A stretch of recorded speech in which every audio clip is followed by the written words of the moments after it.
Mitying amatang yingbiramo hingbagi mamal uijagine. Mitying amatang yingbiramo hingbagi mamal uijagine. Inagda nahakna liptuna nungsi amuktang haibiyo, nungsi amuktang haibiyo.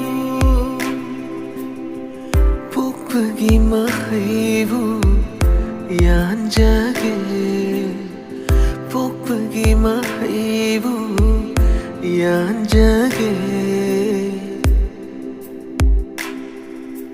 Lon thokdaba thamoigi wahang